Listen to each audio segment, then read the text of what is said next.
couple of little set piece derivations that I want to do, but most of what I'm going to talk about today is phenomenological about relativistic jets, and the reason for that is quite straightforward, because a lot of this stuff is stuff that is still unknown. You know, we're going to hit the edge of our knowledge of the subject today quite quickly. So what I want to talk about today is sort of give you a little bit of a walkthrough and a couple of cases, some very pretty pictures of numerical simulations of relativistic jets, and then I will talk a little bit about the projection effect that you get, this phenomenon that's known as superluminal motion. That is to say, there's an optical illusion when a relativistic jet is pointing very, very close to your line of sight, that it appears to be traveling faster than the speed of light. Now that is an optical illusion, but it means that you can calculate the true speed of the jet by studying a population of these objects, and you find the true jet speed when you do this. But what we've talked about a lot in previous lectures is the idea that active galaxies, and even on small scale, sometimes in stellar mass black hole systems, you see these relativistic jets. You see relativistic plasma being ejected from the center at high Lorentz factor, and we have only a very sketchy picture to date of how this actually works. You know, the central question, as I say here, is unanswered. Just how is the jet created in the first place?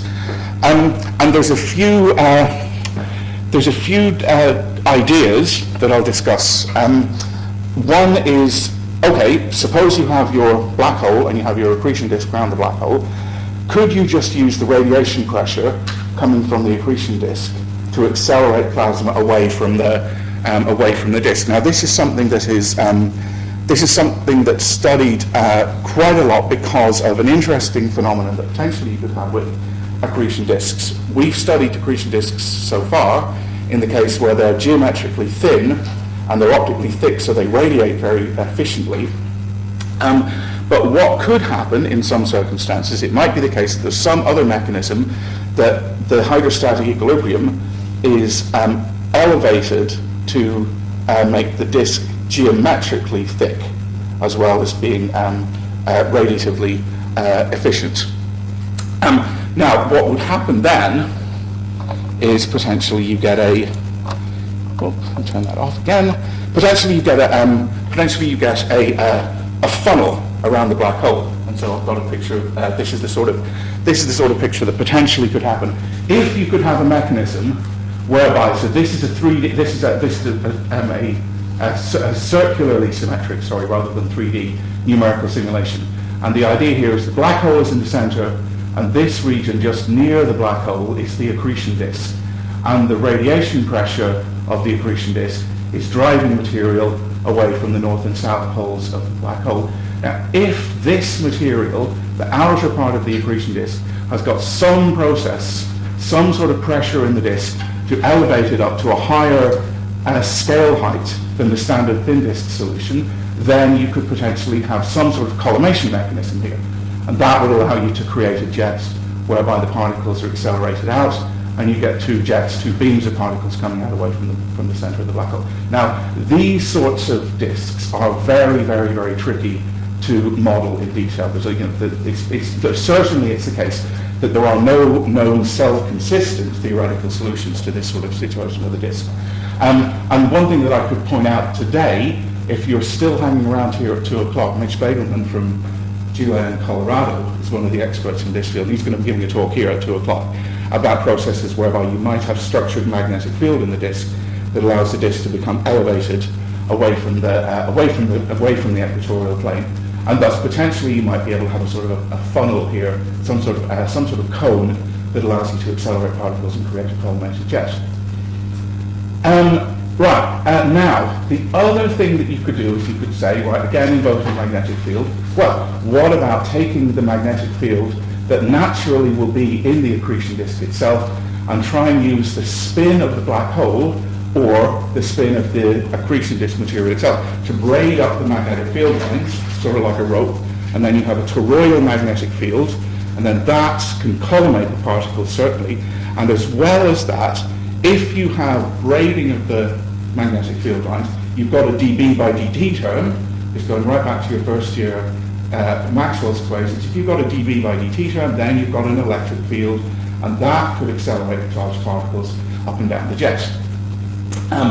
Right, now, the thing about this is a really neat idea.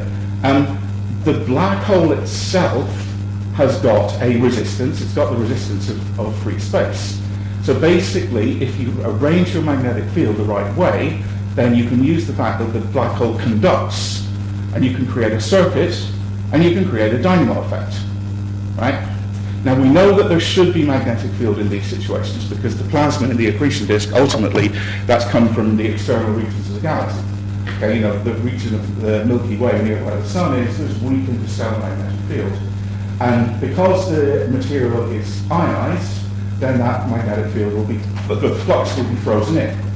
So the strength of the magnetic field will increase as the area of the area subtended by the plasma decreases as the plasma is accreted towards the center of the galaxy. Right, so if you have weak magnetic field in the interstellar medium outlets, you know, several kiloparsecs out where the plasma originally started, by the time you get that down onto the scale of a few light hours, you can get a very, very intense magnetic field. You can get many, many Tesla.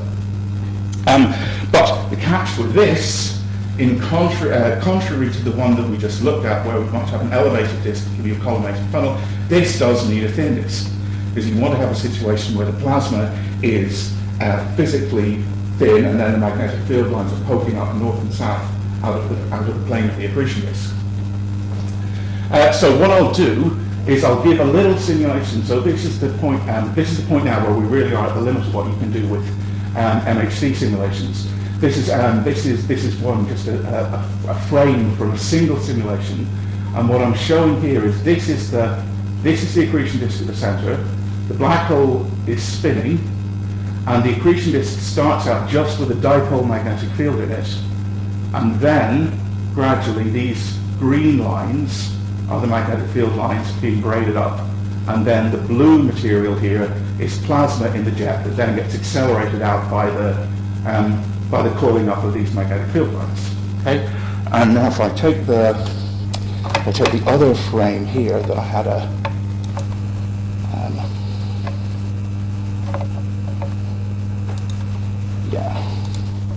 so look at so these are really state-of-the-art numerical simulations now.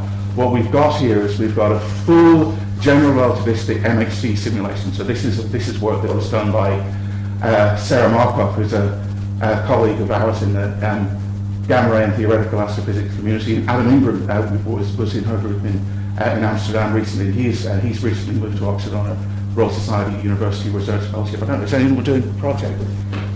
Yes, okay. Oh no, sorry. Any fourth years? No, and you're doing their undergrad. Okay, now this is state of the art. Okay, so there are several turns of the that's the replay there. Several turns of the spinning disk, and so the grid size here. This is the grid in so out to 200 minus 200 in gravitational radii. Okay, so this box is about as big as you can make in a supercomputer, and the blue material here again is the plasma of the accretion disk, and then it's being accelerated up. You can just see the magnetic field lines here. So the contrast isn't great on this screen, but you can see the magnetic field lines here twisting. And these simulations are at present still at the point where basically you have to put the plasma into the jet by hand. So what's still definitely a big problem that's not thought to be theoretically intractable, but because these are numerical simulations and we're hitting the limits of the numerical capacities of the supercomputers, you're putting the plasma in by hand, right? So what we really don't understand is how right at the base of the jet does the material, maybe it's the very inner edge of the accretion disk, maybe it's just interstellar medium around that region, or maybe is it just that the electric field is so intense that you pair produce out of the vacuum, right? That's a valid concept that's treated quite seriously here. So we don't know that We don't know that mechanism. We don't know the mechanism for actually getting the plasma into the base of the jet and then be accelerated. Now, there are solutions now where the braiding up of the magnetic field lines is stable. But what I want to do is give you a little talk through, at least just a demonstration, that this idea that the amount of power available is commensurate with the amount of power that's seen generated in quasars and other sorts of active galaxies. So what is shown here in this little cartoon from Kip Thorne's popular book about black holes is we have a spinning black hole here. There is some magnetic field, so these are the magnetic field lines in this line, okay? And then the plasma will be tied to the magnetic field lines, right? Plasma is flux frozen here, and then that means that if these magnetic lines are being twisted and braided by the spin of the black hole, you can create an electric circuit. So on the right-hand side, what you see here is that the electric current flows up along the magnetic field lines because the field lines have got the plasma frozen into it, and then this is where the hand waving starts to get quite serious. Out at a large distance away from the black hole, you complete the circuit, right? Somewhere out in the plasma, a long distance away from the black hole. But the crucial thing here is down at the horizon of the black hole, you can also complete the circuit because the black hole itself has got the impedance of free space. So this essentially is then a dynamo, right? Electric current in a magnetic field. And the numbers here work out as follows. So here I'm saying the current is given by, right, so this is the integral of V cross B as a line integral around the circuit. Okay, that V is the speed at which the magnetic field lines are spinning around along the spin axis of the black hole. And this magnetic field strength is something which we will try to estimate. And then what you do at the bottom half here of your own, basically this is Ohm's law, right? This is the electromotive force, and this is the impedance. So we know that the impedance of the black hole is 377 ohms, and what you argue is you say, okay, in order to work out what the maximum energy extracted could be, is you say that you match the two impedances at either end of the circuit, right? You know, again, very simple sort of first year of circuits idea. Okay, what we're arguing here is what's the maximum that you could get. I'm not asserting that the impedance of that plasma load out there is 377 ohms as well. I'm saying what's the maximum you could get. And then the other thing that we do is we say, right, how do I know what magnetic field strength would be viable? And this goes back to something I alluded about a couple of minutes ago, saying, you know, we inject the plasma by hand, so to speak, in a lot of those numerical simulations. What we do is we say, if the magnetic field strength here were extremely strong, then the magnetic energy density, that is to say the pressure, that would blow the plasma away, and we just have an intense magnetic field, and then the gas pressure of the plasma wouldn't allow it into the region near the black hole. So you set the energy density of the magnetic field to be similar to the gas pressure near the black hole. And you know what the gas pressure near the black hole is because you can measure the temperature and the density of the plasma using all the techniques that we talked about in the first half of the course. Right, and if you put in those numbers for the energy density and you make the you make the impedance matching argument to say what's the largest amount of power I can get out, and then you say, right, in this circuit, what's the value of I squared R for a black hole of a certain mass, and you get 10 to the 38 watts for black hole mass in units of 10 to the 9 solar masses. Right, so the point here is that this amount of power is available if you're able to do this electric circuitry. Right, if you're able to do that. We don't know exactly how to do it. Right, we know that we can get a stable magnetic field configuration from the rotating field lines from the numerical simulations. We know that if you inject the plasma by hand, so to speak, in those numerical simulations, then you can get it to accelerate away. And we do know that the energy budget works. What does the stable field configuration look like? It's not static. Oh no, it's not static. No, it's these configurations. Yeah, these have long-term stability. You can set this up. You start out with a dipole field in the disk, and then you start it spinning, and then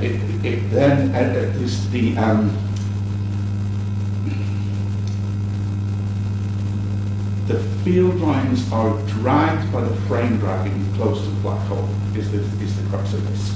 If you go to the original Blackridge paper, you'll see this argument done out in detail. And the point about that is that then the field lines begin to develop a toroidal component, and then that toroidal component in the long term ends up being stable, or at least it's stable on the time scales that have been shown on these sorts of numerical simulations. Yeah. So this, these field lines, if you were to go back to that animation I showed previously, unfortunately the contrast on that isn't so great. You do see these are flickering a little bit, right? So it's not a static solution, but there is long-term stability. Okay.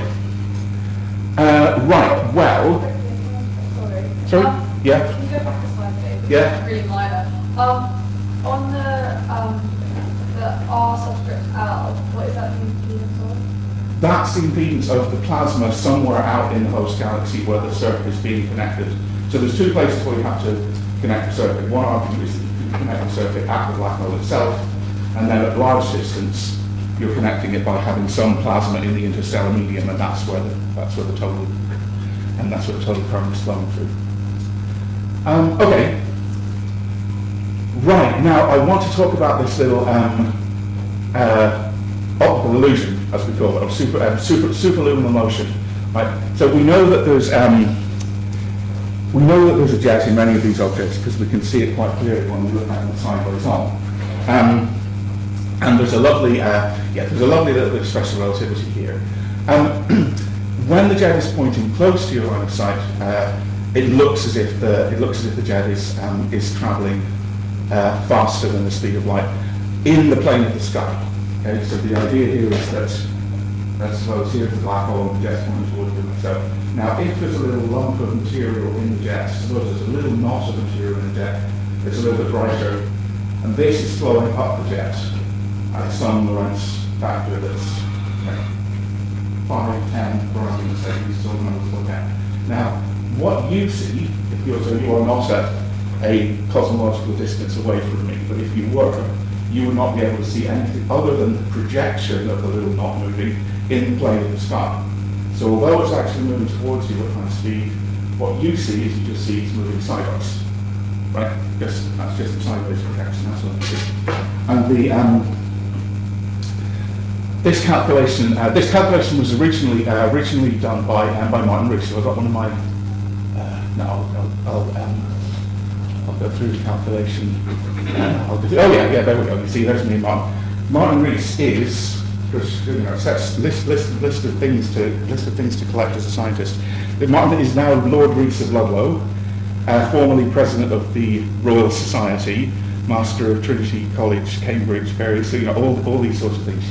Huge collection, very clever guy, very dominant guy in high energy astrophysics and gravitational astrophysics, many aspects. And one of the people who was central to the development of the idea that it's a big black hole in the center of the galaxy that is the power source of these things in the 1960s. Okay, so look, here's the geometry. The idea here is this is the region where the base of the jet is, and that little blue dot I'm saying is some part of the jet that's slightly brighter at any particular time, and then that moves out along the jet. So this is the jet direction here, and what we see, the observer over here at large distance, I'm calling this large distance R, the observer sees the sideways component only. So if we start out at some time t0, and then at time t later, this distance is r minus beta c, so this is your normal beta is v over c. So the light that's traveling from the blob when it reaches us over here, and the light that was emitted from the blob when it was back at the origin, this travels a slightly smaller distance. Okay, and the calculation we're going to do here has similarities to the one we did with the synchrotron emission with the electron coming over the top of the circle, right? Almost catching up with its own light emission. Right. So the observer sees the blob leave the nucleus at some time, just R over C, okay? And then let's let this little blob go up the jet for some little time, big T, and that's in the frame of the nucleus. So we see the transverse component. So we just see the beta CT sine theta, right? Okay, we can only see the sideways component. We can't see the fact that it's moving towards us along the direction of the jet. Now, the blob is almost catching up, as I said, it's almost catching up with its own light emission. So when it's moved a little bit further along the jet, the distance to the observer is now R minus beta CT cos theta.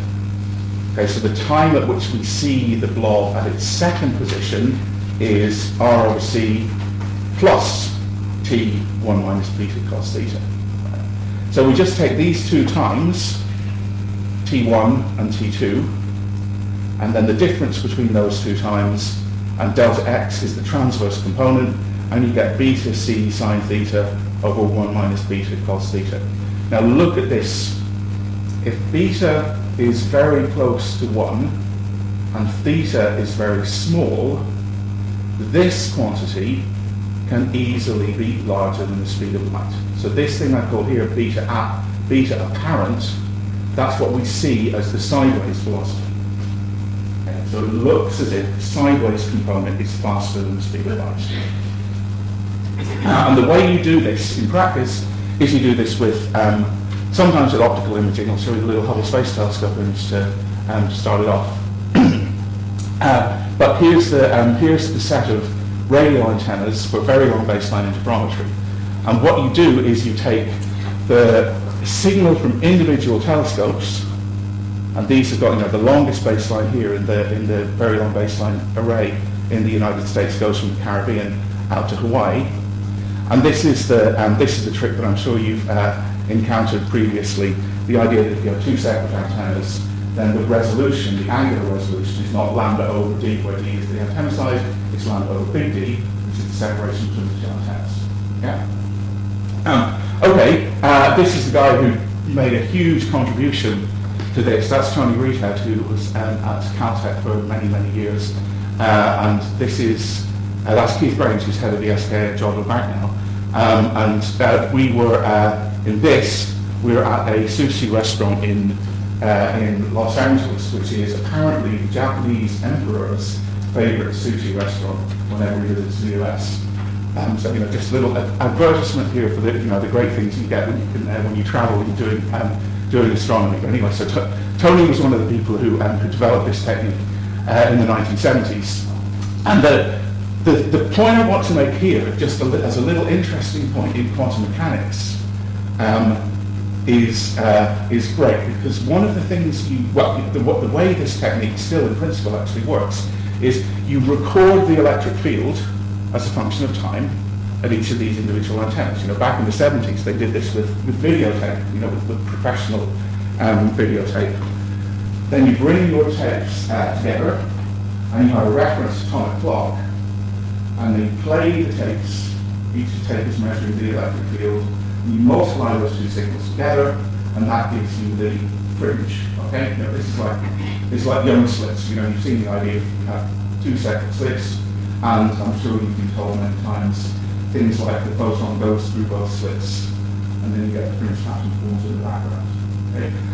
Now, if you think about the way that this technique works, it's definitely the case that a photon has landed on that telescope, and it's definitely the case that a photon has landed on that telescope, and it's only some large time later that the two tapes are brought together and the multiplication is done and the fringe appears. Yeah? So where and when does the wave function collapse to give you the fringe? How do you get the cos squared term in the screen behind the two slits?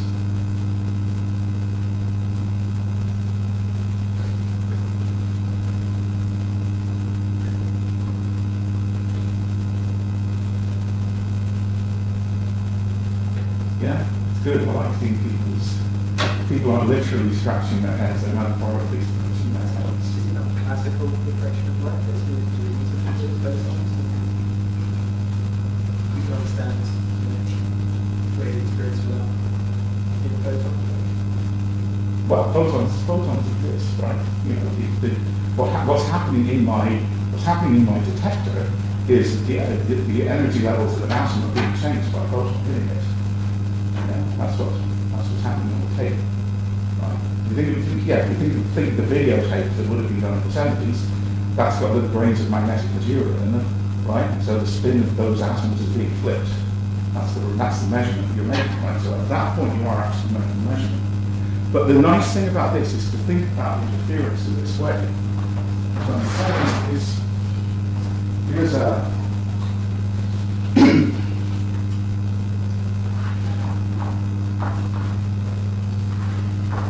here's a pair of telescopes, and here's something like a quasar or something like that at a large distance. Now you can write down bras and caps for a photon leaving leaving the source K and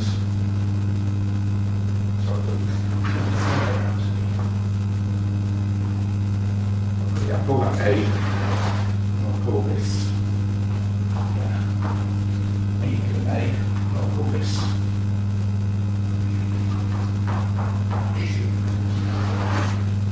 and the probabilities of these are slightly different because it's not a completely plane wavefront. That's where you get the fringe. Okay, so in a sense, the interference, when you think about it, it's just that there's different probability amplitudes associated with the photon starting in one place and ending up in two different places. And those are correlated if it's not a pure plane wavefront. So the idea that there's structure in the object that you're looking at, that's where it comes from. It's very, very, very, very important idea about correlation with these probabilities. Now that's really important to do this kind of time. The idea that you have two slit experiments and you put an electron between the two slits and you get a fringe pattern behind it. And then the argument is made sometimes, you can make this go at a very, very, very low rate such that there's only one electron in the system at a time. Well, what are the slits made from? The slits are made from some sort of metal holes in it. How many electrons are there in the metal? The zillions of electrons in the metal. So as that photon propagates, there's all sorts of different probability amplitudes associated with all sorts of different parts. And it's interacting always with the electrons in the material that the slits are made of. And it's always got virtual photons bouncing backwards and forwards and backwards and forwards. There's never only one electron in the double slit experiment. Because if there weren't any other electrons, then the slits wouldn't have an infinite potential that you put in when you do a simple analysis of the Schrodinger equation. Anyway, that's an aside, just to make you think a little bit. But I'll come back to the astronomy at this point because there's some more pretty picture stuff here. This is the sort of measurement that you get when you look at an object. This object is 3C279. It's a nearby quasar. And these are very long baseline interferometry radio images taken over the course of several years. So 92, 93, 94, 95. And the idea here is that's the center of the quasar, and this little blob is moving up the jet, and this little blob is moving up the jet. And that's a distance of 5 milliarc seconds. So you can see these blobs moving up the jet at various different speeds. And here's one which is nice and clearer to see. So this is a Hubble Space Telescope image. This is M87, we've encountered a few times before. M87 is a very nearby, very bright object where the jet is sufficiently extended on the sky and bright in the optical that you can just image this with simple HST imaging. And if we look at this little box and we zoom in, so again here, this is 1994, 95, 96, 97, 98. So over the course of those few years, you see if that's the reference point.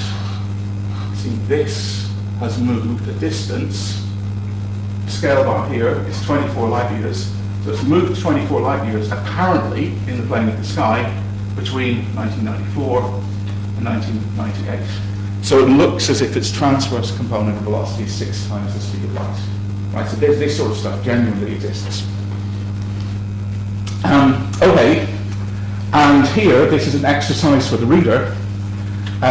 What I've given you on the question sheet is to demonstrate that if I have an individual object, so suppose I've got one quasar, like so, and it's exhibiting this phenomenon, and suppose I was able to look at it from any angle, so you can differentiate the expression that you've been given, and you find there's one particular angle of viewing at which this phenomenon has its maximum effect.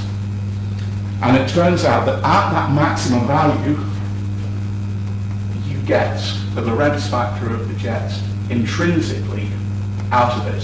So in these cases, the beta is always very close to 1. But the apparent beta, in the cases we've looked at just in M87 just now, let's say that's 6.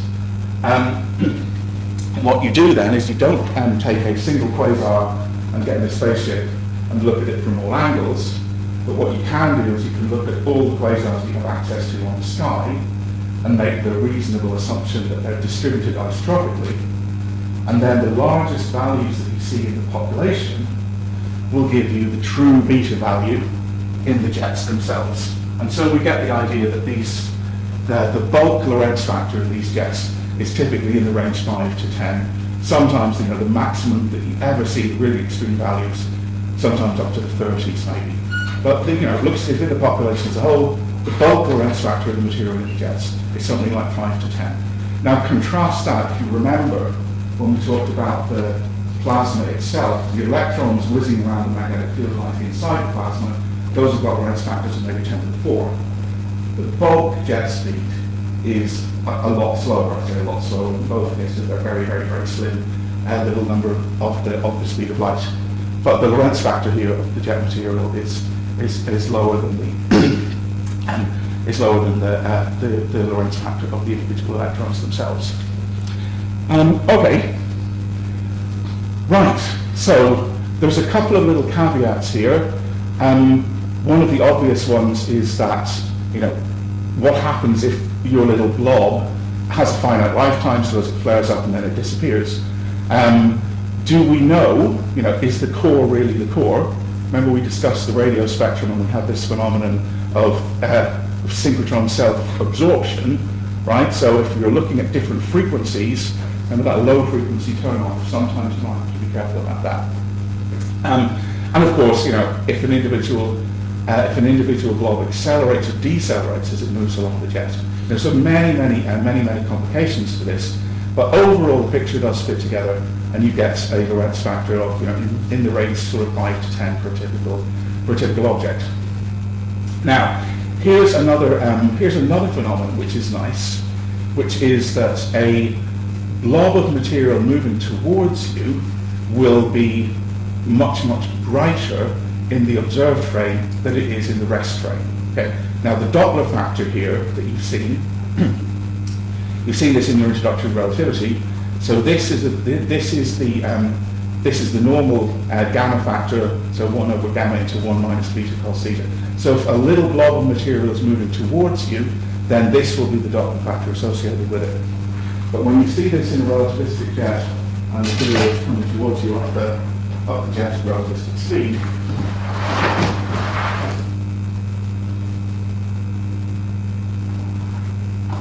you have to consider a couple of other effects. Right, so this is to say,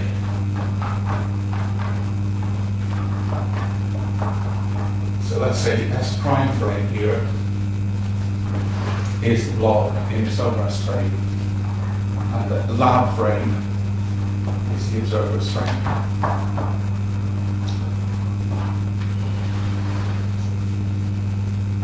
And the question we want to consider is if the blob subtends some solid angle omega prime in the rest frame of the jet, so if an alien on a spaceship were travelling at the same speed as the jet blob is moving towards us, that would have subtend some particular solid angle. If it's boosted towards us, then that solid angle goes down by 2 Doppler factors.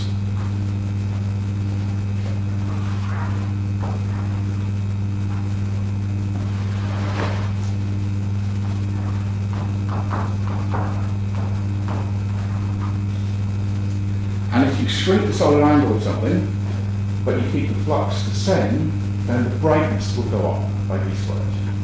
Okay? So the brightness goes up by d squared just because of the change in angle. So d omega prime is d squared times d omega. Now, consider the fact that the photons are arriving at a faster rate by another factor of by another Doppler factor, so you end up with d cubed, and then consider the fact, that if you have a spectrum, remember we described the spectrum of synchrotron emission typically as going as mu to the minus alpha.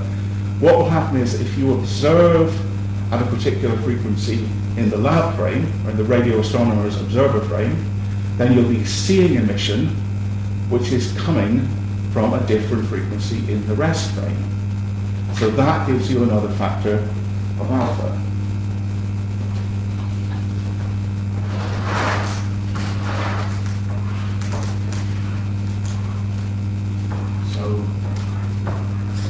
So this is flux against frequency. Right, so our typical radio spectrum has mu to the minus alpha. And the point about this is that if I'm observing a blob coming towards me at some frequency,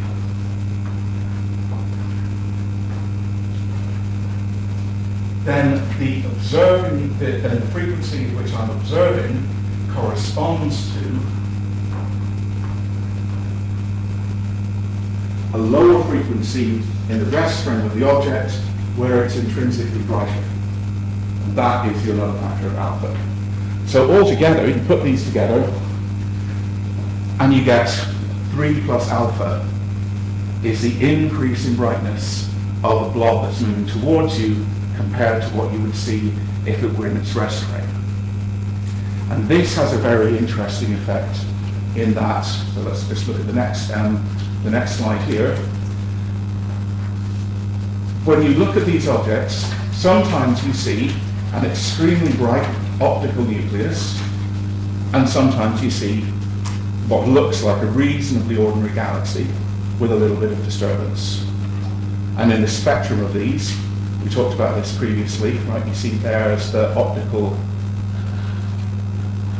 spectrum of the accretion disk, right? You know, this is the non-thermal spectrum. And then sometimes you see, oh, it just looks like it's a normal galaxy of stars with a few bright emission lines, but not the big non-thermal spectrum. And what you see then when you look in the radio of these two different types of objects is some of them you see a very, very bright jet on one side and almost no evidence of a jet on the other. And what we believe is going on is that, of course, these objects are distributed at various different angles to the line of sight. And when an object has got its jet pointing very, very close to the line of sight, the jet that's coming towards you is Doppler boosted up by a factor of d to the 3 plus alpha, and the jet that's pointing away from you is boosted down by a factor of d to the 3 plus alpha. Okay? And that big distinction has a dramatic effect in the radio, very, very dramatic effect in the radio, and it leads us to think that we're seeing these at different angles, and then when something is more like sideways on, the radio structure is reasonably even on both sides of the central black hole. Here's an example here. This is Cygnus A, which is more like a sideways on object, and the black hole is here, and the radio jets are more evenly balanced on both sides. Now, this would have a very straightforward prediction, which is simply that, okay, well, if the one is where the jet is pointing towards you are, well, okay, the ones where the jet is right on one side are actually pointing towards you. Then when you look at these on the sky, on average, they should appear shorter because you're only seeing the sideways projection, right? So if something that's got a bright jet on one side is always at a small angle to the line of sight, okay, the projected size on the sky must be smaller than the ones which are sideways on. The ones that are sideways on, you'll see the whole length of the thing. So in the population, they should be larger on the sky, and this is exactly what's seen. But it's wonderful that this is such a simple observation, but it took a long, long time for this very observation to be made. So this is the histogram, cumulative sizes, and the dashed line shows that the quasars in cumulative linear size are smaller than the radio galaxies. So that's the central idea, is that if something is almost pointing towards you, you see the jet is Doppler boosted, so it's very, very bright on one side of the radio, and you're seeing down into the nucleus, so you see the very bright optical nucleus, and you see the non-thermal emission coming out of the accretion disk. And if something is sideways on, then that view of the center is shielded from you by the outer edge of the torus of material that's coming in around the accretion disk. Yeah, a very, very simple, very obvious little observation to be made. The person who did this, Peter Bartel, very, very careful attention to detail sort of science. And the attention to detail sort of scientific attitude there has an interesting, funny little story. Because Peter was in the news a few years back because he made a little fuss about the way the moon appears on Christmas cards. See the moon? What's wrong with the moon?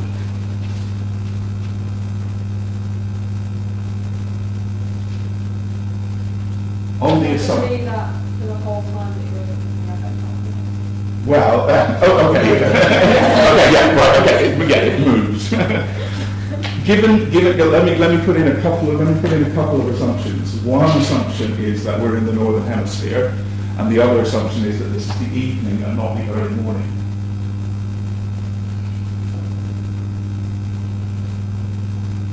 So if it's the evening and it's a crescent moon, if this is the northern hemisphere and we're just into the early, and we're in the evening, where's the sun?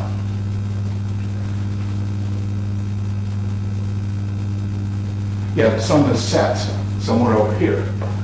So how the hell does that side of the moon get illuminated? Right?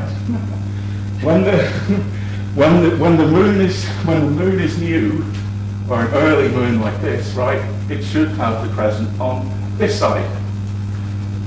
Okay, so that's just a little, just a funny little thing, because this is, one of these things that appears like that. It's just a little indication of sort of, attention to detail, just a little bit of a joke. But this is, this was Peter Bartel who first, made that, what one would think, gosh, obvious statement about this, the fact that, well, yeah, surely the ones that are sideways on should look bigger.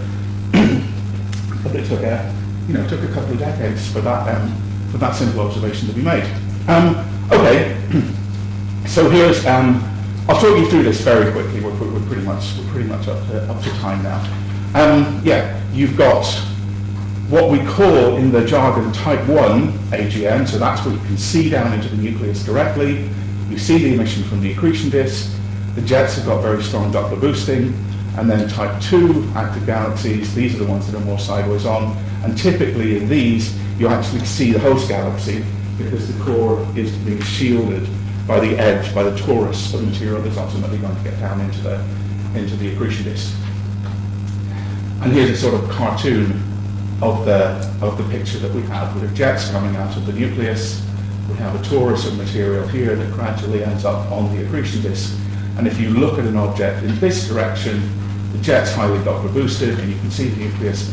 If you look at it sideways on, the nucleus is shielded from your line of sight, and so you get a good view of the host galaxy itself in the optical, but then when you look in the radio, you can still see the radio jets and the radio lobes. And so here's a little picture just to show you in optical spectra the distinction between these. So here's a couple of objects which have got very weak radio emission, but you still see some of them. You see lots of evidence for the starlight of the host galaxy, and here a type 1 object, you see some emission coming out of the nucleus. This is the non-thermal emission from the accretion disk. Okay, and then the final thing in this, that's still a subject of an awful lot of interest, is what gives you the distinction between the extremely powerful radio jets that you often see in these, but then also the case that sometimes you see optical emission from the accretion disk, but there isn't a very powerful radio jet. You know, all objects have got a radio jet at some level, but there's something about the accretion phenomenon in some cases that makes the jet extremely powerful relative to the optical emission. So these are often called radio loud and radio quiet objects. You know, it's not the case that the radio quiet ones are completely radio silent, but there is a sort of a distinction between these. What I'm showing here is optical luminosity versus radio luminosity for a set of objects, and they seem to bunch approximately, loosely, into two types with a little bit of a gap in between. And this distinction is still very, very much a source of debate in the community. Is there a dichotomy? Are there definitely two separate populations? When you do a study of a large number of objects, you have to always be careful about correlating everything with everything else, and then you have to watch out for confirmation bias, because you've got so many variables and you're able to correlate everything with everything else. You're almost certainly going to be able to find something that supports your Dagger hypothesis. There's no joke, but there's something on those lines. I'll tell you another little story here. Generally going through the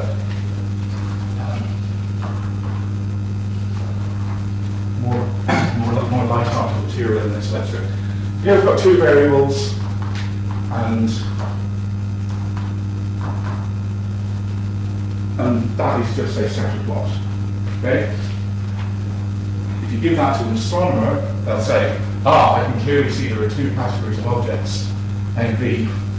Yeah? And if you give it to a physicist will say, oh yes, there's obviously a correlation between these two variables, and then they will invent a law, and they will come up with some explanation for it.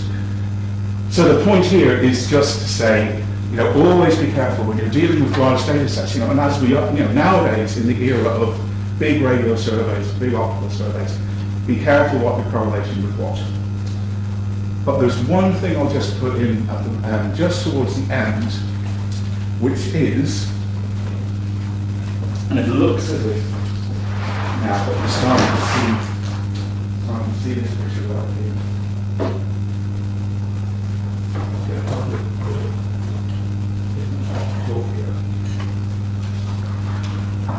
Just to put this in more.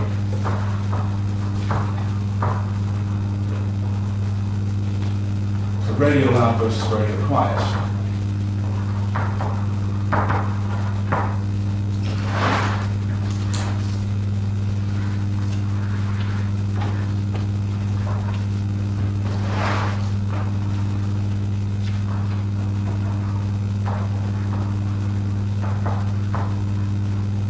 Just do a histogram. It's called black hole mass N. And let's just do a histogram. And it looks to be the case that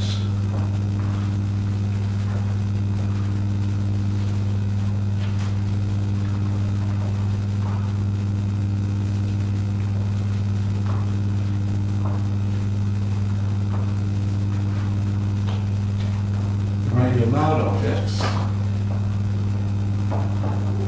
tend to be, I'm just drawing this explicitly because I know that is not coming up well on the screen from having looked at it in previous years.